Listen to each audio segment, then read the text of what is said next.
to being at home in Chicago. So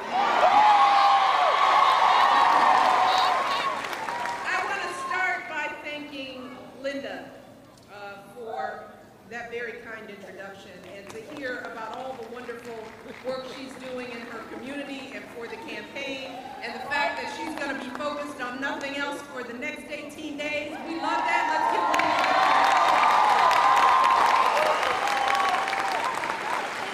I want to recognize a few more people as well. I know that Mayor Dickert is here, as well as Rob Zerban. Give them a round of applause. Yes, indeed. There's already, there, that's their area over there. Love you too. Also here is State Senator Wirch and Representatives Turner and Mason are here. They're here somewhere. Out there. And I want to give a big hello to Congresswoman Tammy Baldwin, who's going to make a tremendous senator for this state. She is a dear friend, and we want her in. But most of all, I want to thank all of you for being here, for supporting us, for being so fired up and ready to go.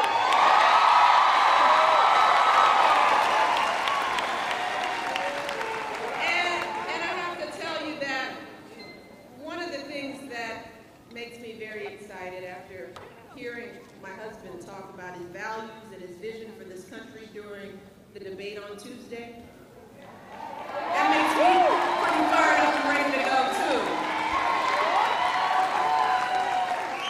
I'm fired up today because I get to do one of my favorite things, and that is talk about the man that I have loved and admired since the day I met him 23 years ago, my husband, our president.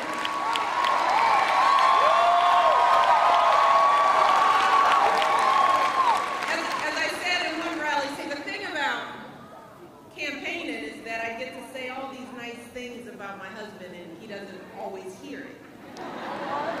So don't tell him how much I really love him. I kind of keep that leverage. That's between you and me. I think he's pretty awesome. I think he is handsome and charming, and most importantly, he's incredibly smart. But with all that, let me tell you, that is not why I married him. That is not why I'm standing with him through all of this. What truly made me fall in love with Barack Obama, now here's the secret. Get in a little closer. No, all seriousness, it's his character. You know, it's what you see in him every single day.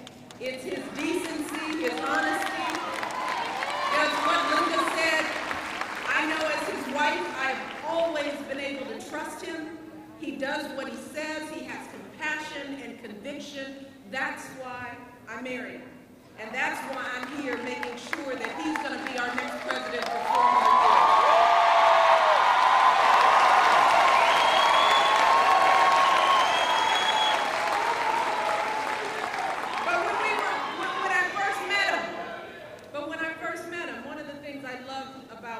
Was that he was always so committed to serving others, so committed that he turned down high-paying jobs and instead started his career working in struggling neighborhoods to get folks back to work. He was always committed to service. I love that about him. I love that Barack was so devoted to his family, especially the women in his life, ladies. That meant a lot to me. Seeing the respect he had for his mother, how proud he was that she put herself through school while still struggling to support he and his sister as a single mother. I saw the tenderness that he felt for his grandmother. I saw how grateful he was that long after she should have retired, that she was still getting up every morning, catching that bus to her job at the bank, doing whatever she could to support his family. And he watched as she was passed over again and again for promotion simply because she was a woman. But he also saw how she kept getting up every day, doing her best year after year without complaint or regret.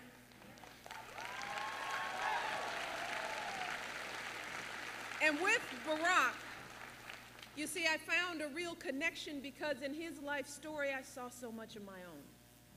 You know, growing up on the south side of Chicago, I watched my south side.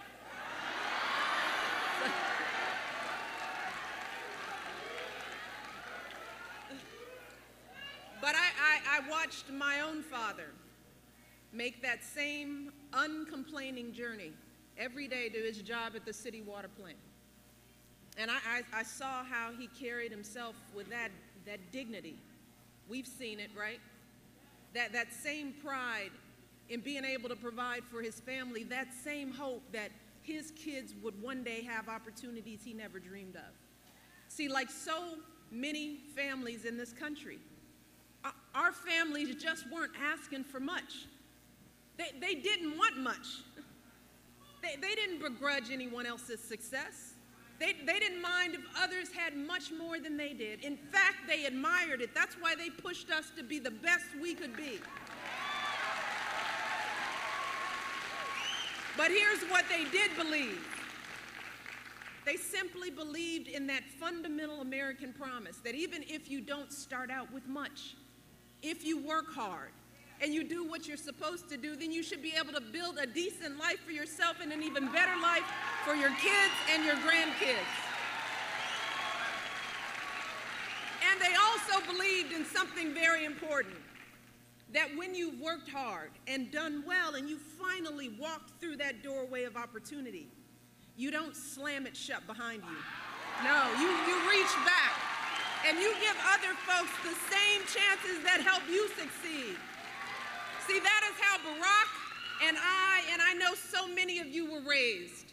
Those are the values that we were taught. And truly, more than anything else, that's what this election is all about. You know, it's a choice. It's a choice about our values, our hopes, and our aspirations. It's a choice about the America we want to leave for our kids and our grandkids. And let's talk a little bit about that America that we're working to build together. See, we believe in an America where every child, you hear me, every child, no matter where they're born or how much money their parents have, every child in this country should have good schools to go to, the kind of schools that push them and inspire them and prepare them for college and jobs of the futures. We believe in an America where no one goes broke because someone gets sick. You know, where no one loses their home because someone lost a job.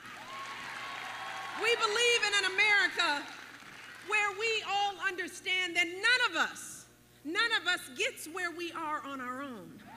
That there is always a community of people lifting us up, where we treat everyone with dignity and respect, from the teachers who inspire us to the janitors who keep our schools clean.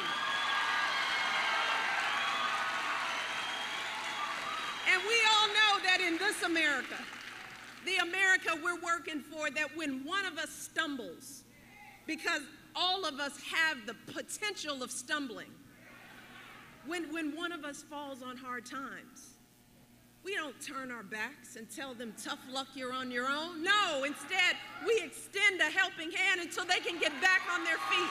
That's the America we're working for. And in this America, the truth matters. So you don't take shortcuts. You don't game the system. You don't play by your own set of rules. And finally, we believe in keeping our priorities straight. So what does that mean? We know good and well that cutting Sesame Street is no way to balance our budget. We know